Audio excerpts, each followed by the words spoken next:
Hello my lovelies, I'm Maria from Maria Cousteau Designs. Welcome back. In this video I'm going to show you how to do parking method or cross-country method. So both of them I'm going to explain, and I'm going to show you in my pattern what I'm stitching at the moment how to do the parking method. Okay.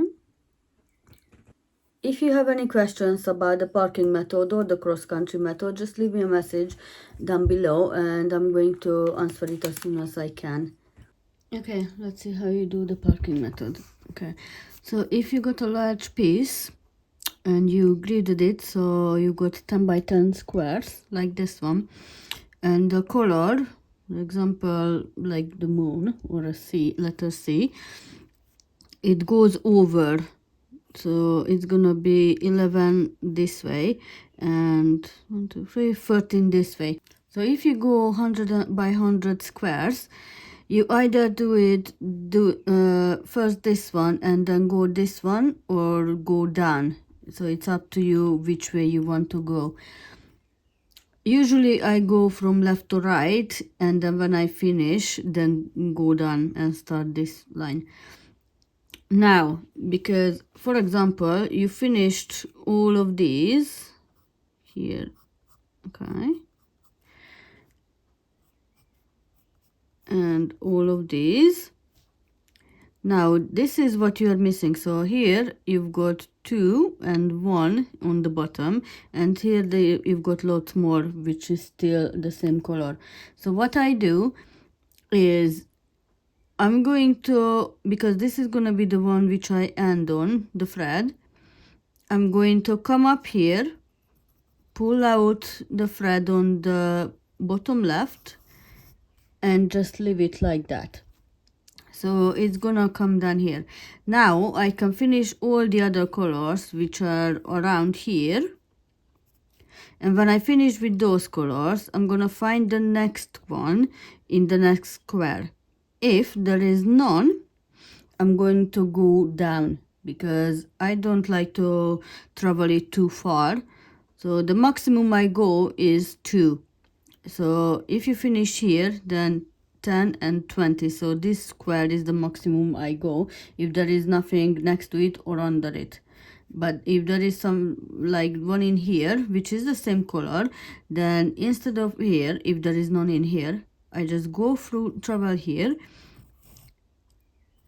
pull up the thread on the bottom left, and just leave it there. So when I reach this square on the pattern, I know exactly, because this is the starting point, I know which color or which key is this. So I just carry on and check which one is the next square I have to stitch with the same color. If there is none, then I do the one, because I've got lots of patterns which has confetti stitches, so it happens a lot. Then from here I can go again to the next one, or down here, it depends which one has the same color. It is so much easier and faster because you don't have to finish the thread, you don't have to open a new one and start it. You just leave it there when where the next one is gonna come, and you can carry on with the other ones. And when you reach here, you don't have to start a new thread again, you know, cutting, secure it, and then start stitching, because it's gonna be just put it through the needle and carry on stitching. So that's why I really love it when I have a bigger piece. Okay, cross-country stitching is similar, kind of. So you use the same color just like here. So for example, if you finished all of these, you can carry on with all of them, and then you go to the missing colors from the first square. So you're never gonna finish just one square and leave the thread in the next one. You're gonna finish one color completely, even though if it's going over to the next square. Okay, for example, cross-country stitching, if you have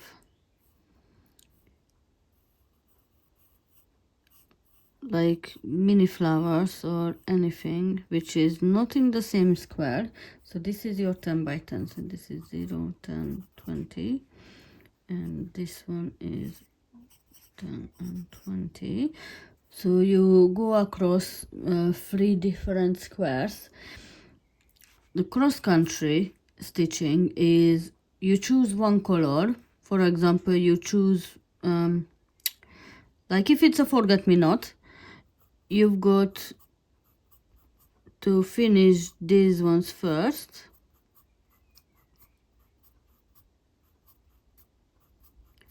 and then you can either travel this way or this way. So which one is closer, it's up to you.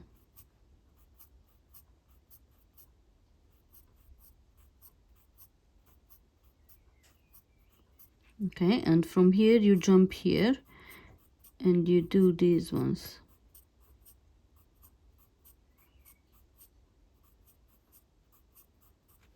Okay, so when you finish with the one color, that's when you go to the next one. So for example, if this is a different color, then you do one here and then jump here and then go across and do this one. So you choose a color, you finish it, choose the next color, you finish all of them, and when you finish with that one, you're gonna go to the next one. So color by color after each other, not like here. So here in the parking method, you do one square with the same color and you park it in the next square, and you carry on with the rest of the colors in the same first square. Have you ever tried any of them, either the parking method or the cross-country method? Which one do you like? Or which one would you like to try out? Okay, usually what I'm not using, pull it on the sides. Okay, like this. Okay, now.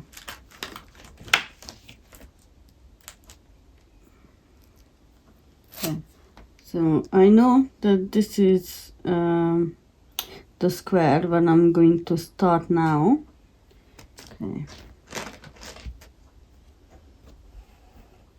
So I know that this one is the very first on the very top, which is, I'm not sure if you can see, it's this part, this little downwards arrow.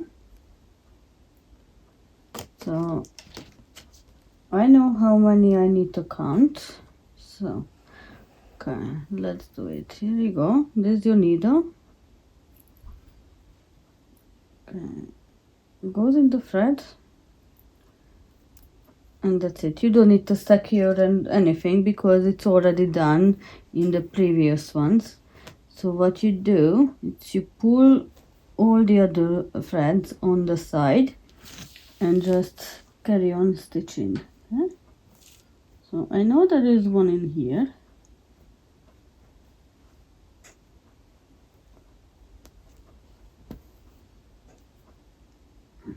Okay, the next one is gonna be under it, so it's gonna be 3 altogether.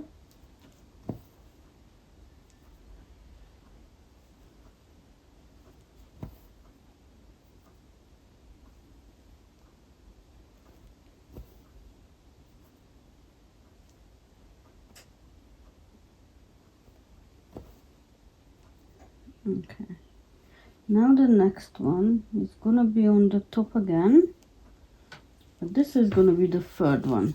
So you go down and come up on the third one. So it's gonna be one in here.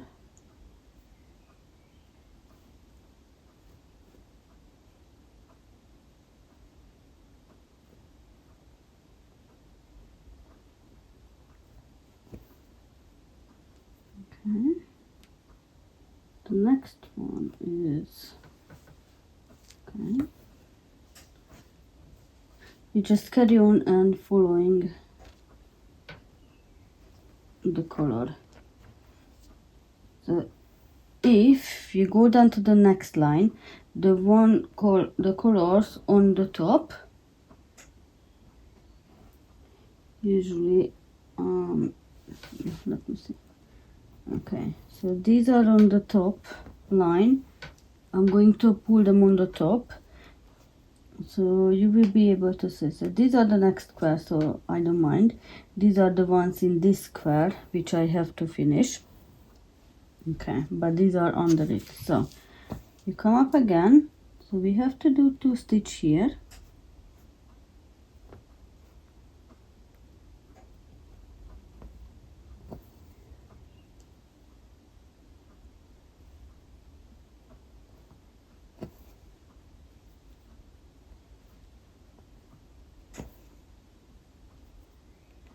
Okay, and the next one is gonna be here.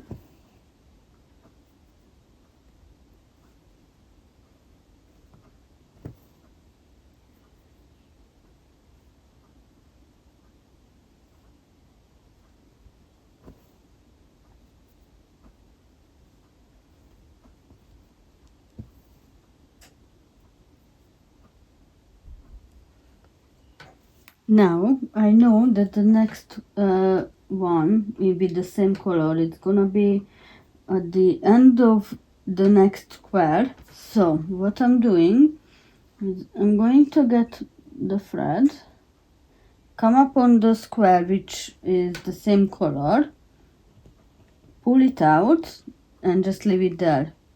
Usually if it's this much, I still can do 2, 3, 4 stitches if it's close together. So I'm not going to save it yet under it, because some of them are really long, but if it's this short, you can still do a few stitches. So just keep carry on until you do it, and then finish the stitch. So this is the close-up. So I did this one, as you can see. There was quite a few stitches with the same color, so I moved it, go all the way down, finish these 2. Well, I did this because it's only 4 in this square, because that's where I ended with the other page. And now I know that after this, in this square, this on the top is gonna be the next square with the same color. So I just come up here with the thread and just leave it lying here until I'm getting to this square. Usually how I do it is left to right, top to bottom. So now because I've got this already here, I'm going to finish them first, and then what I'm doing, if there is any left, like for example there is none in here, so when I finish with all of these in the square, I'm going to carry on this one, and each empty space I'm going to finish and then go to the next square. When I'm coming here, I'm going to start with the very first one if I'm not using these ones first. Okay, so when I finish the parking ones, well, parked ones already, in the next square when I'm coming, I finish the parked ones first and then going left to right, top to bottom. So line by line, and that's how I go. Okay.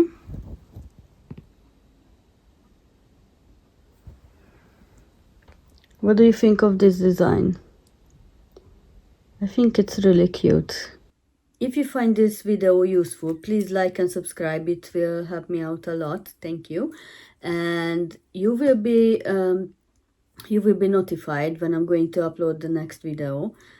In the next video, we are going to have like a little stitching party. You can stitch with me. You can choose your own whip, or if you want to start a new one, just take it out, get a cup of tea or coffee and stitch together. And until next time, happy stitching. Bye.